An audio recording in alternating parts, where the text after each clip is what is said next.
Germany, we differentiate between 5 different types based on their origin.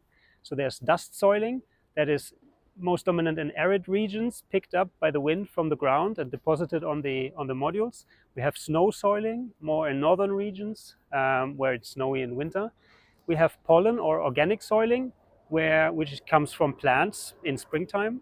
And then we also have soiling from human activities such as agriculture or industry, which can be fairly difficult to describe because it can be very different in kind and in how it acts upon the modules. And we have, of course, wildlife such as birds that also add to the soiling mix. This can, depending on the region, be somewhere between, in average per year, from 1% up to maybe 5–10% if untreated. Momentarily, you can reach values maybe during a dry season. Soiling can momentarily build up to maybe 20–30%, but usually in that region, rain cleans away most of it, so that you wouldn't expect this kind of value in the global average. Exceptions, of course, when you are in the Middle East in some very dry deserts.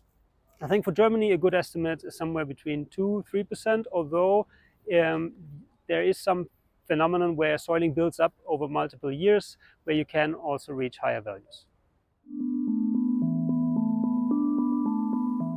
So when it comes to cleaning, I think, well, the effectiveness, as in how much of the dust is taken away from the cleaning system, the cleaning systems don't differ that much. What they differ in is the cost model and the cost that it takes to apply the cleaning.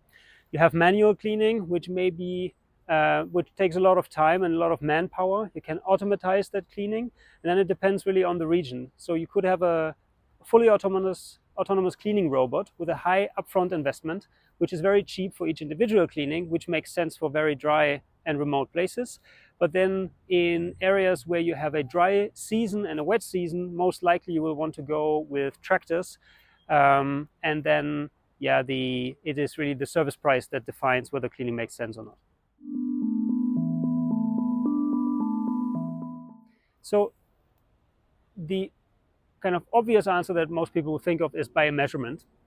And I would totally recommend measuring soiling at any site where soiling could potentially be a problem. However, even a measurement just describes the history. And when you want to schedule cleanings, you always are interested about how soiling will grow in the future. So for that, you will always need a model. And a soiling model can use environmental data, such as the concentration of particles in the atmosphere, wind, rainfall, to predict how soiling will behave in the future, and then you can build your cleaning schedule on that. A measurement helps you to determine the correct model parameters, but a measurement itself won't tell you when to clean.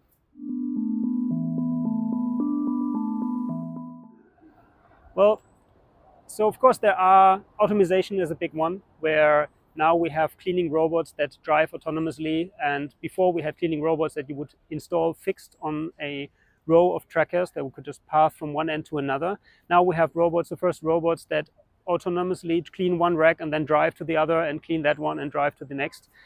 So I think automation is a big topic in cleaning, as everything is so regular and so well designed actually for automation. However, there are other factors that come into play, I think, that are changing a little bit the cleaning landscape and when it makes sense or not. We see a lot of negative prices over the course of a day. Of course, when that happens, you wouldn't really want to clean. So I think the general economics of cleaning is changing due to the market being changing and the environment changing.